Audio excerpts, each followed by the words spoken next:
YouTube has decided to not share my videos with everyone who subscribes. Please follow me on social media to stay up to date. All right, Deadpool 2 early reactions, an epic sequel that earns its R rating. Now, like I said before, I was supposed to go see this today. I'm disappointed. To read these reactions is going to cut me deep as a fan of movies, because I should have been there. Sadly, I wasn't. But it says here, the first reactions for the Deadpool 2 our movie are now online. It was a long and arduous journey getting the first Deadpool movie to screen back in 2016. Starring Ryan Reynolds as the eponymous character. Spent years stuck in development hell, then finally moved forward only after test footage had leaked online. Still to this day, we don't quite know who did it, Tim Miller. At least that's the speculation. The fan reaction was enough for 20th Century Fox to then commission a movie. And 2016 movie broke records, became an astounding critical and commercial success, especially for an R-rated movie, which is why many studios are now convinced the R-rated comic book movies can work on a large scale, and it seems that they're using the first film's popularity to go all out in the sequel. Directed by David Leitch and based on a script by Reese and Wernick and Ryan Reynolds, introduces Cable, but also X-Force, and more. And so this should be pretty good. So let's see here what people are saying. These are spoiler-free, by the way. Okay, so Molly Freeman here says, so I like Deadpool 2 more than the first movie. I think it's more ambitious and it pays off. There's plenty of humor, action, and drama, and the movie balances itself well. Cable and Domino are standouts. I love them and can't wait for X-Force, but there are some fun surprises.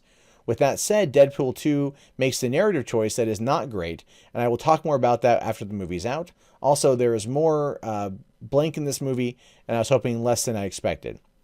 Or, okay, more than they were expecting, but less than they had hoped. I don't know. I don't know who that is. I have a feeling I know who that character is. I don't want to say who because I don't want to spoil it.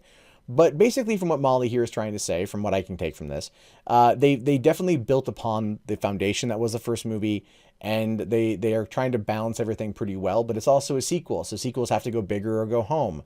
And apparently, Cable and Domino are going to be good, which is the entire point. Because at the end of the first Deadpool, they had the whole thing saying, hey, we want Cable for the next one. Now, Sean O'Connell here says, so Deadpool 2 is the perfect sequel, doubles down on everything that fans love about the original, and fixes some of the film's issues. Huge laughs that play an audience like a fiddle. Ryan Reynolds destroys his Wade, great action, fantastic comic nods, a killer ride. So, interestingly enough, when the first movie came out, my take on it was that the marketing was too aggressive, and I completely just absorbed the marketing in that movie. So for me, it was a little disappointing my first time watching it, simply because I knew everything. I've watched the trailers now for this, but I haven't rewatched them as many times. So there's definitely that. Now, Alex here, who's verified, so this person clearly has an important opinion on Twitter, says Deadpool 2 is better than Infinity War. Now, I'm not going to argue with Alex. I haven't seen the movie, but I just gotta ask. Are you sure about that? Because Infinity War is pretty goddamn good. Infinity War was pretty good. Now, Kate Erbland here says Deadpool 2. I'll say this: it earns the hell out of that R rating, and the cameos and the post-credit scene. That's good to know. There's lots of cameos in it, lots of stuff like that, and I hear the post-credit is where it's at. I don't know what the post-credit scene is, but I'm hearing that's where it's at. Now, Mike Ryan here says, I didn't like the first Deadpool. Deadpool 2 beat me into submission until I was actually enjoying myself. It also features my now favorite post-credit scene. So clearly the post-credit scene is what fans are really going to be going after here. Now, Matt Singer here says, I like Deadpool 2 more than the first one, which I wasn't a huge fan of. Slow to start, but with all the stuff in X-Force and Cable and Peter, it works surprisingly well. And we're kind of seeing a pattern there. People who watched Deadpool 2 years ago and were like, sorry, I wasn't a huge fan of it. Now coming back and saying, like, this one was a lot better. That's pretty good. And there were a lot of rumored production problems with the storyline problems. Like, there's a big spoiler that was going around that was sent to me. Like, I was sent this list of spoilers by somebody, and that was confirmed to be true. And I read through the list, and like some stuff I'd heard repeated at other places, and I'm just like, I don't know. But none of those things are kind of being reflected here, because I think they would honestly reflect a little bit of them, because they were some pretty terrible shit. Now, Nigel here says, it is no doubt the most violent major release since Kill Bill Volume 1. It's also funnier than the first film and had me genuinely excited for a sequel. Oh, and it features a ton of Canada jokes, so of course I loved it. Good. Who doesn't like making fun of Canada? right? It doesn't, it doesn't, who doesn't like that at all? Now, I like that the article does say here that unsubstantiated reports from a month ago indicated Deadpool 2 was in trouble and that the sequel was testing lower than the first movie. But the above critic reactions seem to suggest that those reports couldn't be further from the truth. People are loving the sequel, with at least one person saying it's better than Infinity War. That might be difficult to believe for the Marvel Cinematic Universe fans, but it's wonderful news for comic book readers who've waited years to see Cable realized on the big screen. And that is true. That is true. So, in this particular situation, in looking at these reactions, just a few critical reactions here, we can see that this movie improves. We can at least ascertain. I haven't seen it yet, so I can't say for myself. Again, I should have been there. I should have already been having a review up. I don't think I would have been embargoed because I saw the fan. It would have been a fan thing today.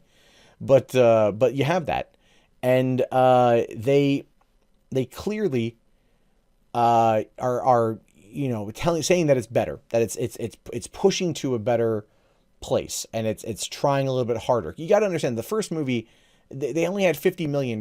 They kept it as simple as they could. They followed the KISS method, the keep it simple, stupid. They did that in order to, I think, maximize their effort, right?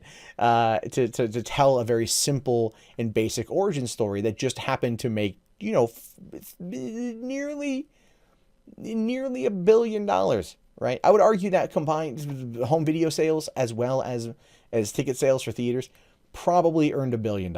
And they're hoping that this one's going to do the same. This is currently projecting $150 million opening weekend next week. And that's a lot going into Solo, which is projected to make $170 million if it does. I have no idea.